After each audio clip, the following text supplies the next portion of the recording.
John, dragging the weight of his recent divorce, found solace in the neon glow of Eclipse, an interstellar bar on the edge of the colony on Nova Terra. The place was buzzing with a mixture of human and alien patrons, the air a cocktail of earthly spirits and otherworldly concoctions. He secured a spot at the bar, next to an old acquaintance from his engineering days, Mike, who had messaged him about this new hotspot. "You've got to see this place for yourself, John. It's not just a bar. It's an experience," Mike had said over the comm link. As John ordered a drink, his eyes were drawn to the stage where an alien performer captivated the crowd. She moved with an elegance that seemed to defy the laws of physics, her form both strange and strikingly beautiful.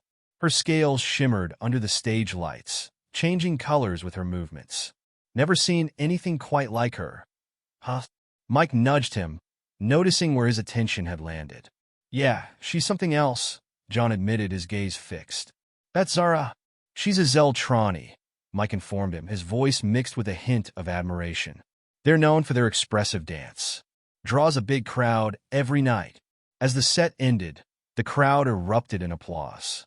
Zara's eyes scanned the room during her final bow, meeting John's for a fleeting moment. That glance, electrifying and loaded with an unspoken conversation, pulled a smile from John for the first time in months. "She's popular around here," Mike commented, sipping his drink. "You should go say hi after the show. They don't bite, unless you ask nicely." John chuckled, the idea tempting yet out of character for him. "Maybe I will." The next performer took the stage, but John's mind was still replaying that electric moment of eye contact. As the night wore on, Mike, buoyed by liquid courage, mingled with a group of human and alien patrons, pulling John along. But John's thoughts lingered on Zara. When the crowd began to thin, John noticed Zara sitting alone at the end of the bar, sipping a luminescent drink. Encouraged by Mike's earlier words, he approached her, his heart pacing. "Hi, I'm John," he stammered slightly, extending a hand, unsure of the customs. Zara looked up, her gaze piercing yet warm. "I know," she replied, a playful smile curling her lips. "I saw you watching the show. Did you enjoy it?" "I did. It was incredible," John said, his nerves settling as he took the stool beside her. "I've never seen anything like it." "Where are you from?" Zara asked, genuinely curious. "Earth. Seattle originally," John shared, finding her easy to talk to. "And you?" "I heard you're Zeltrani?" "Yes, from Zeltra V," she replied, her voice carrying a musical lilt. "It's beautiful in a different way than this place. More wild." Their conversation flowed effortlessly, delving into their lives, dreams, and the odd feeling of being far from home, yet somehow belonging. John found himself enchanted not just by her beauty, but by her perspective, her humor, and her openness. As the bar prepared to close, John realized he didn't want the night to end. "Would you like to grab some breakfast? The Earth food here is not bad." Zara's smile widened, delighted by the invitation. "I'd like that, John. Let's explore your Earth cuisine together." They left the bar, stepping into the cool night of Nova Terra, a planet that suddenly felt a little more like home to John. As they walked toward a nearby diner, the first hints of dawn painted the horizon, setting the stage for new beginnings. The early morning light of Nova Terra cast a soft glow on the diner's retro facade as John and Zara entered. The place was quiet, mostly empty except for a few night shift workers hunched over their meals. They chose a booth by the window, with a view of the colony's waking streets. "So, what's good here?" Zara asked, scanning the menu illuminated by the table's light. John chuckled.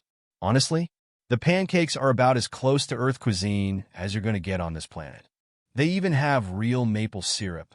"Pancakes it is then," Zara decided with a nod. "And coffee, please," she added as the server approached to take their order. While they waited for their food, their conversation meandered from trivialities about food to more personal topics. John asked about Zeltrani customs, eager to understand more about Zara's culture. "What's it like, your dance?" "It seems so expressive," John queried, watching her eyes light up at the question. "It's more than art. It's a form of communication on Zeltra V," Zara explained. We use movement to convey feelings and stories. Each motion has meaning, and to dance is to speak without words. That sounds beautiful, John said, genuinely intrigued. Back on Earth, dance can be like that too, though I suspect with less finesse and grace. Zara laughed, a melodic sound that seemed to make the booth brighter. You'll have to show me some Earth dances then. Maybe teach me one? I might need a few drinks in me first, John admitted, and they both laughed just as their pancakes arrived. As they ate, Mike joined them, sliding into the booth with a tired grin. Couldn't miss the chance to see you actually wake up this early, John. And you must be Zara, he said, extending his hand. Zara nodded, shaking his hand. I am. And you are? Mike. I work with John, he said before ordering coffee. So, what brings you out with the sunrise crowd? John asked Mike, passing him a menu. Couldn't sleep. Plus, I heard through the grapevine that our Mr. Loner here was spotted leaving Eclipse with the most interesting person in the bar. Mike's eyes twinkled with mischief. Zara chuckled, glancing at John. Is that so? John blushed slightly. Guilty as charged. But I'm glad I stayed out. Their meal continued with playful banter and shared stories. Mike was full of questions about Zeltra V, and Zara obliged, her descriptions painting vivid pictures of lush jungles and towering crystal cities. You two should come to the Tech Expo tomorrow, Mike suddenly suggested. They're unveiling some new interstellar navigation tech, and there's supposed to be a big turnout from several colonies. That sounds fascinating, Zara responded, looking at John. Would you like to go? I'd love to, John replied, pleased at the prospect of spending more time with her. As they finished their breakfast, the diner began to fill with more patrons, the noise level rising with the morning bustle. They lingered over their coffee, not in any rush to part ways.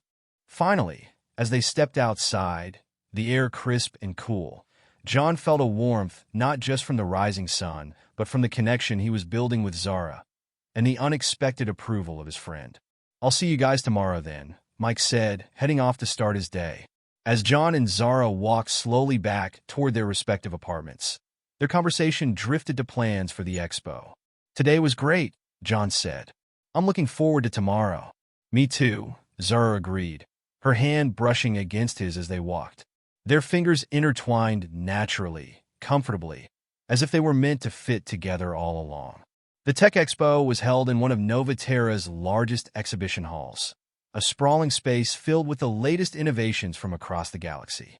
John and Zara navigated through the crowd, with Mike joining them, his enthusiasm for technology nearly as palpable as the buzz in the air. So, what are we excited to see first? Mike asked, handing each a digital map of the venue. Zara pointed to a booth on the map, showcasing advanced holographic tech. This one, it's supposed to be next-gen communication tech.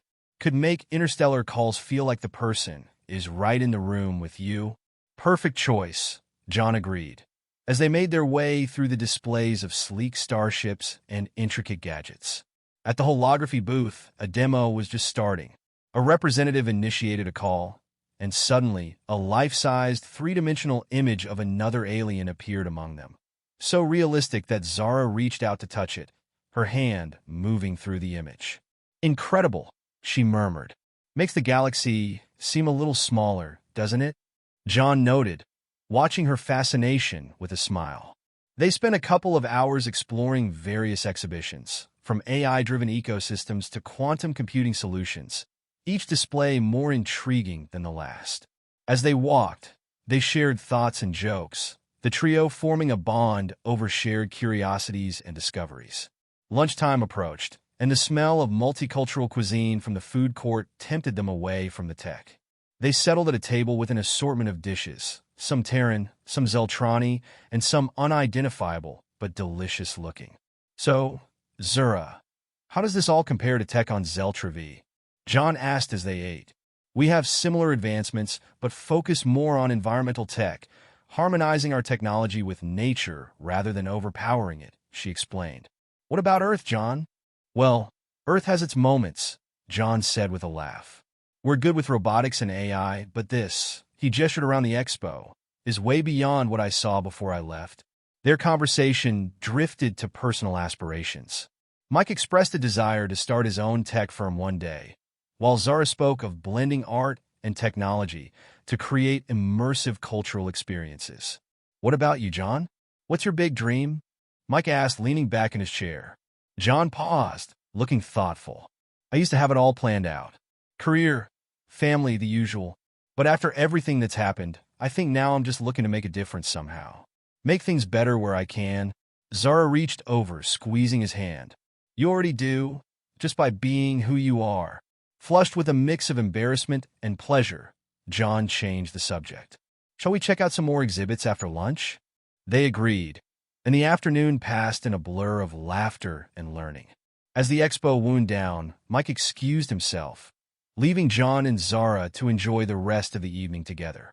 The sun was setting as they exited the hall, painting the sky in hues of orange and pink. They decided to take a walk in the nearby Harmony Park, where native and earth plants were interspersed with artistic sculptures and soft, glowing lights. It's beautiful here, Zara said, admiring a sculpture that cleverly incorporated both light and water. It is, John agreed, his tone reflective. I'm glad we came here today.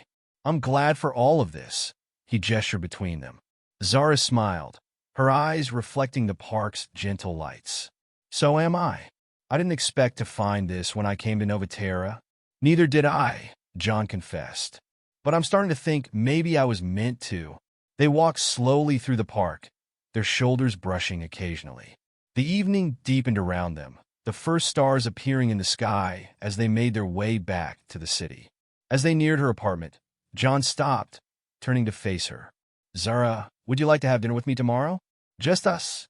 Her smile was all the answer he needed. I'd like that very much, John.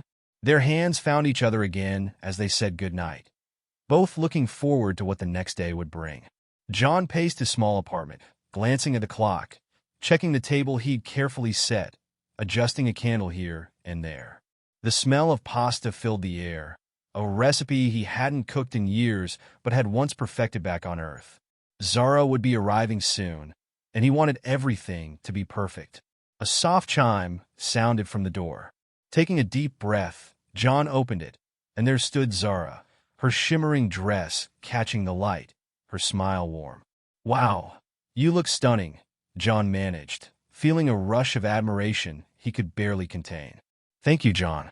And it smells delicious in here, she replied, stepping inside and glancing around his home, her gaze settling on the cozy setup. It's very you. Comfortable, welcoming. Thanks, he said, chuckling nervously. I try my best to make it feel like home, though sometimes it feels a bit tricky, you know? She nodded, her expression understanding. I know exactly what you mean. It's strange, isn't it? Trying to settle somewhere so different. They shared a knowing look, the shared experience of being far from their respective worlds, bridging any remaining distance between them. As they sat down, John poured them both a glass of red wine. I hope you like pasta, he said, lifting his glass in a toast. To new places and good company, Zara replied, clinking her glass to his. They ate slowly, savoring the meal and each other's company. Conversation flowed naturally, as it always seemed between them. They spoke of small memories, of family members they missed, and traditions they had grown up with. John found himself fascinated by the details of Zara's life on Zeltra V, and she listened intently as he described life back on Earth. Tell me, Zara asked, leaning forward, her chin resting on her hand, what's your favorite memory from Earth? John paused, thinking. It's probably the trips I used to take to the coast. There's a spot where the cliffs overlook the ocean, and I'd go there whenever I needed to clear my head. There's something about the sound of waves that makes you feel, I don't know, like everything's going to be okay. Zara smiled. I think I like that place. He looked at her, feeling a warmth that went beyond attraction. Maybe one day, I'll take you there. Their hands met across the table, fingers intertwining gently. They held the gaze for a long moment, their silence saying more than any words could. After dinner, John cleared the plates while Zara wandered to the small shelf where he kept a few mementos. She picked up a small, worn paperback, turning it over in her hands. What's this? Oh, that's... John joined her, chuckling. It's an old book of poems. I don't read it much, but I can't bring myself to get rid of it.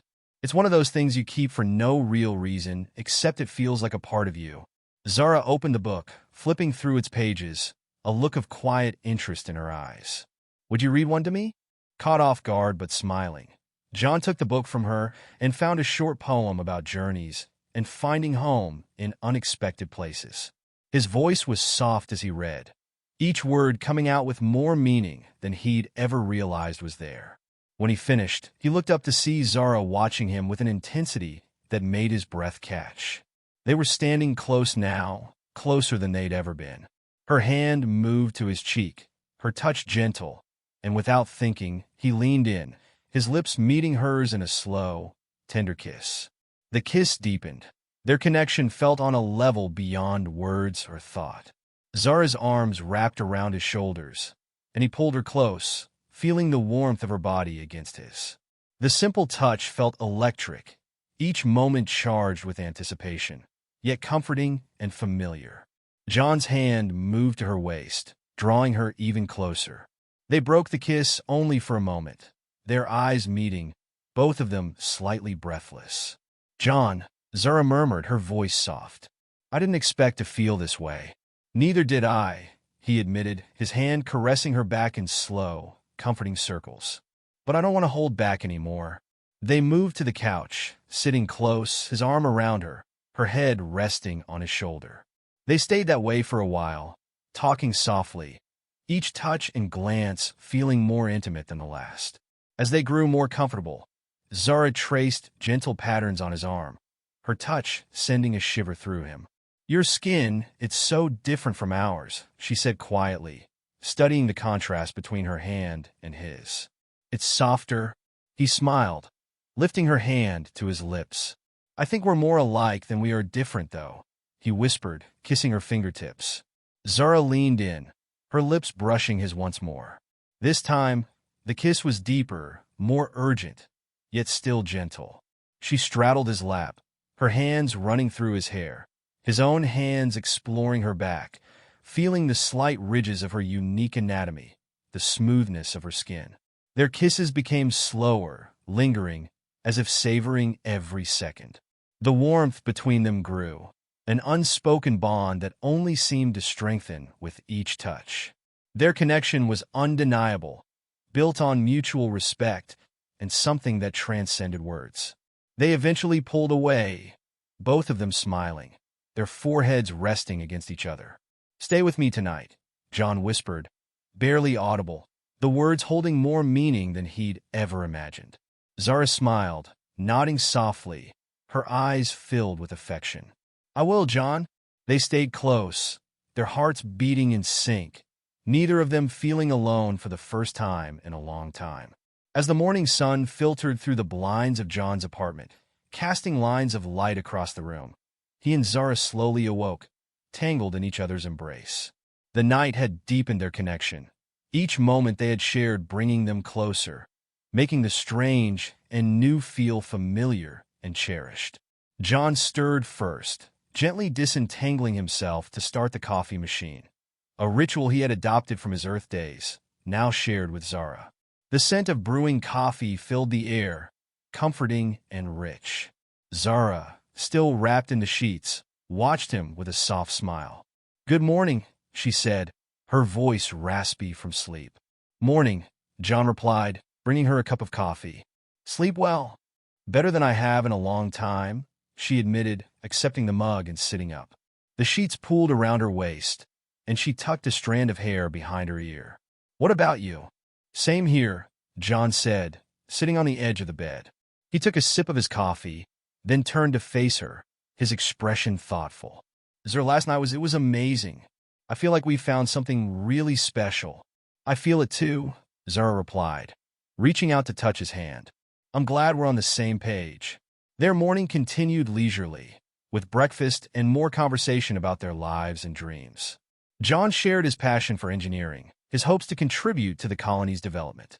Zara spoke of her desire to blend her artistic background with the technology they had seen at the expo, envisioning a project that could bridge cultural gaps between their species.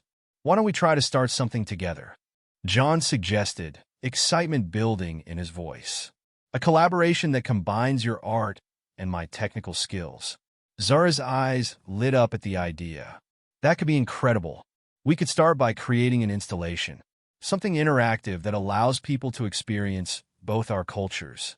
Exactly, John agreed. And we could present it to the community center. They're always looking for new ways to integrate the colony's diverse population. The plan took shape over the next few hours, sketches and notes scattered across the dining table. They discussed potential themes, technologies, and materials, each idea sparking another. In the midst of their planning, there was a knock at the door. John opened it to find Mike, his face bright with curiosity. "Hey, I didn't want to intrude, but I saw the lights on. Everything good?" "Better than good," John grinned, stepping aside to let him in. "We're actually working on a project together." Mike raised his eyebrows, impressed. "Really? What's the scoop?" Zara, enthusiastic, joined the conversation. "We're thinking of creating an interactive art piece that merges our cultural elements with technology. It's all about showcasing the unity and diversity of Novaterra." "That's brilliant," Mike said, genuinely intrigued. "If you need any tech support or contacts, count me in." "Actually, that would be great," John said. "We could use some insight into the latest sensory tech. Maybe something that responds to touch or movement." "I know just the thing," Mike replied, pulling out his communicator to show them an article about a new tactile interface. "This could work perfectly for what you're planning." The morning evolved into a collaborative session, the three of them brainstorming and building on each other's ideas. It was a fusion of minds and talents, each bringing something unique to the table. As they worked, the initial concept of the project grew into something larger and more significant than they had first imagined. It was not just an art installation. It was a statement, a celebration of their blended lives and the potential of their community. By the end of the day, they had a solid plan and roles assigned. Mike would handle the tech acquisition, John would oversee the structural engineering, and Zara would direct the artistic vision. Exhausted but exhilarated, they agreed to meet again the next day to start the practical work on their project. As Mike left, he turned back at the door, smiling. "You two are onto something big here. I can feel it." John and Zara looked at each other, their excitement mirrored in each other's eyes. "We are," John said, squeezing her hand. "And it's just the beginning." As the sun set, casting a golden light into the room, they leaned back, content and full of hope for what they were about to create together. Their project was not just a blend of their professional skills, but a symbol of their personal fusion, a tangible representation of their journey together. In the following weeks, John, Zara, and Mike's project began to take shape. They had secured a space at the community center, and their installation was starting to attract attention, both positive and puzzling, from various members of the colony. One afternoon, as they were setting up an interactive display that used sensory technology to blend visual elements of Earth and Zeltra V, the center's director, Paul, approached them. Paul was a middle-aged man with a reputation for being both supportive of new ideas and cautious about community reactions. "John, this is looking quite impressive," Paul observed, his hands clasped behind his back as he examined the framework of the installation. "Thanks, Paul," John replied, wiping his hands on a rag. "We're really excited about it. We think it can help bring different parts of the community together." Paul nodded, but his expression held a hint of concern. "I've heard some rumblings, though. Some folks are worried about the mixing of cultures. They appreciate the art, but the message might be a bit forward for some." Zara, overhearing the conversation, joined in, her tone diplomatic. "We understand the concerns, but we believe that art is a powerful way to bridge differences. It's about sharing and understanding each other's perspectives." Mike chimed in, supportive as ever. "And it's all interactive, Paul. People can choose how they want to engage with it. We're not preaching. We're just providing a platform for expression." Paul considered their points, nodding slowly. "I see your vision, and I personally think it's a fantastic initiative. Just make sure you're prepared to handle any pushback. Keep the dialogue open." "We will," John assured him, feeling a mix of anticipation and nervousness. As the trio continued their work, they encountered mixed reactions. One day, as they were programming the tactile interface, a group of older colonists stopped by. One of them, An elderly man named Harold watched for a moment before speaking up. "What's all this supposed to mean?" he asked, skepticism clear in his voice. "It's about connection," John explained patiently. "The installation uses elements from both Earth and Zeltra V to show that we're not as different as we might seem." Harold hummed, not entirely convinced. "Seems like a lot of fuss just to say we're all the same." "Not the same, but connected," Zara corrected gently. "We value our differences and think they can strengthen us." The group listened, and though not all were convinced, they seemed to appreciate the explanation. This interaction was one of many, varying from curiosity to resistance, each a learning opportunity and a chance to refine their message. To further promote understanding, John suggested they host a series of workshops leading up to the installation's official unveiling. "Let's get people involved, show them firsthand what we're trying to achieve." "That's a great idea," Mike agreed, enthusiastic. "Engagement is key. If they see the effort and creativity that goes into this, they might appreciate it more." Zara nodded in agreement. "And let's include elements from other cultures too. The more inclusive it is, the broader its appeal." The workshops were a success, drawing a diverse crowd, and slowly, the initial skepticism began to shift towards intrigue and acceptance. Participants, including Harold, were given the chance to contribute their own elements to the installation, making it a true community project. As they worked together, barriers slowly began to break down. Laughter and shared stories filled the space, and the project that had once faced resistance was now being talked about as a highlight of the upcoming cultural festival. John, watching the community come together, felt a deep satisfaction.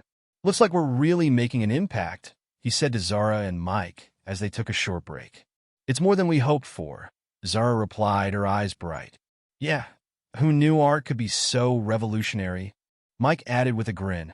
They returned to their work, energized by the community's growing enthusiasm.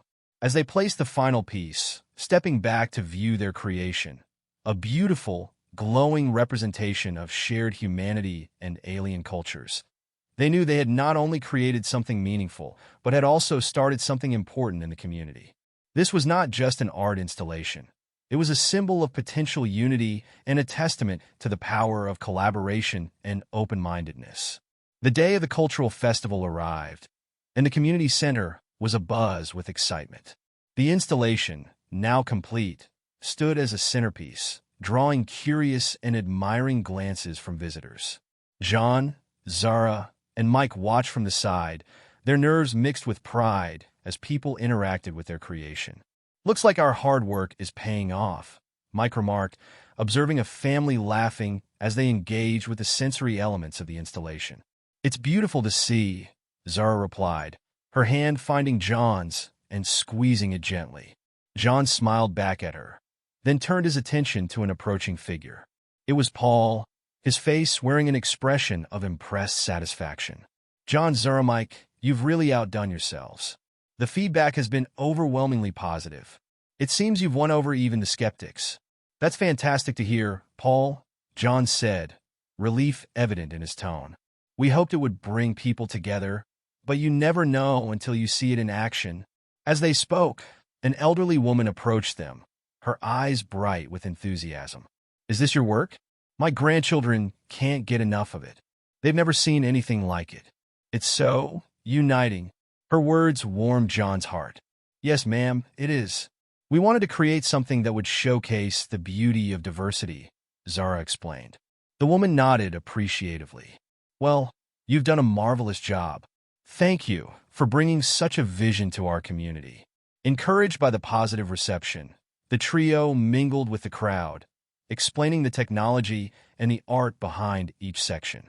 During a quieter moment, John pulled Zara aside, leading her to a less crowded corner of the room. "Zara, this project has been amazing.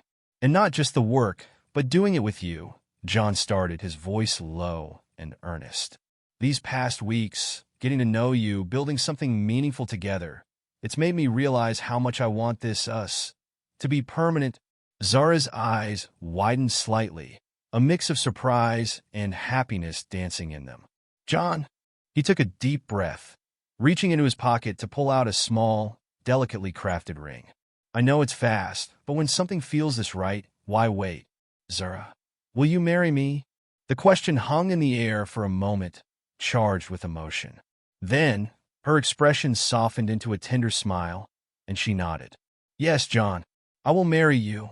John slipped the ring onto her finger, a perfect fit, and pulled her into a gentle embrace.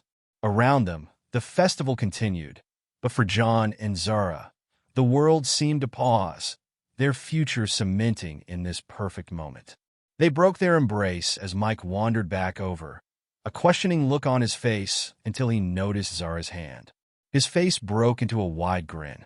Well, I leave you two alone for 5 minutes, and you get engaged? That's efficiency. John laughed, the sound mingling with the music and chatter of the festival. It seemed like the right moment. Congratulations, you two. I'm really happy for you both, Mike said, clapping John on the back.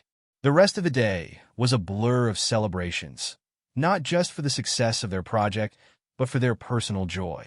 They shared their news with friends and colleagues, each congratulation adding to the sense of community and belonging. As the festival drew to a close, the setting sun casting long shadows over their installation, John and Zara stood together, hand in hand, looking at what they had created. You know, when I first came to Novaterra, I never imagined this. Finding love, building something that could change perceptions, Zara mused, her head resting on John's shoulder. I guess life has a way of surprising us, John replied, kissing her forehead. And now, we get to build a future together, not just here, but wherever we want. Their laughter and smiles were a testament to their happiness, a deep and profound bond that had grown from shared passion and creativity, now ready to blossom into a lifetime of togetherness. As night fell and the lights of the installation glowed softly in the dark, their shared journey was just beginning. The day of John and Zara's wedding arrived with a crisp, clear morning on Novaterra. The ceremony was set in the community center's garden, where their project still stood as a symbol of cultural unity, now serving as the backdrop for their union. John stood at the altar with Mike by his side as his best man, both dressed in traditional Earth attire mixed with Zeltroni elements, a nod to the fusion that defined their relationship. Guests filled the seats, a colorful mix of human and alien faces, all chatting excitedly. John's nerves buzzed through him, but his anticipation to see Zara walk down the aisle overpowered any anxiety. As the music changed, signaling the start of the ceremony, all heads turned to watch Zara make her entrance. She was radiant, her gown a blend of earth silk and Zeltroni gem fabrics, shimmering with every step she took toward John. Mike leaned over, whispering to John, "You ready for this?" John nodded, his smile broad. "Never been more ready for anything in my life." Zara reached the altar, her eyes locked on John's, and they took each other's hands. The officiant, a well-respected figure in the community known for his work in fostering interstellar relations, began the ceremony with a warm, inclusive greeting. "We are gathered here today not only to witness the union of John and Zara, but also to celebrate the power of love to transcend origins and species," the officiant announced, his voice echoing gently across the gathering. The ceremony proceeded with a mix of Earth and Zeltroni traditions. At one point, John and Zara each took a crystal from Zeltra V and a stone from Earth, placing them together in a small container filled with soil from both their worlds, symbolizing the blending of their lives. "With this act, we merge our pasts as we look forward to building our future together," Zara said, her voice clear and confident. John followed. "These elements represent our worlds, separate, yet now inseparable, as we will be from this day forward." The exchange of vows was heartfelt, each promising to honor and cherish their shared life, no matter the challenges or differences that might arise. When it came time to exchange rings, Mike handed the rings to John, giving him a supportive nod. John slid the ring onto Zara's finger, his hand steady despite the emotions swirling within him. Zara then did the same, her hands gentle but firm, her commitment unwavering. The officiant pronounced them married, and the crowd erupted into applause, a few joyful shouts echoing among them. After the ceremony, the celebration moved indoors for the reception. Music filled the air, a lively blend of Earth classics and Zeltroni melodies, enticing everyone onto the dance floor. During the reception, John and Zara made their rounds, greeting their guests and sharing laughter and stories. Mike, ever the life of the party, raised a toast. To John and Zara, may your lives together be as rich and surprising as the universe itself, Mike declared, his glass raised high. The party continued well into the evening, with guests enjoying the fusion of culinary delights prepared by chefs from both worlds. As the night wound down, John and Zara stepped outside for a moment of quiet. They looked up at the stars, the same stars under which they'd first met. Can you believe it? From a chance meeting to this, John murmured, his arm wrapping around Zara. It's like a dream, Zara replied, leaning into him. But it's our reality, our incredible, beautiful reality. They stood together in silence, savoring the peace of the night and the promise of the days to come. Back inside, the final dance was called. John and Zara returned to the dance floor, their first dance as a married couple unfolding under the twinkling lights. The music swelled, their friends and family circling around them, their faces filled with joy and affection. John and Zara moved together in perfect sync, their steps a dance of unity and love, a perfect ending to a day that celebrated not just their love, but the union of two worlds. As the music faded and the guests began to depart, John and Zara remained, holding each other close, ready to begin the grandest adventure of their lives. Their love, a bridge between worlds, promised a future filled with endless possibilities, all starting with the simple, yet profound, commitment they had made under the stars of Nova Terra.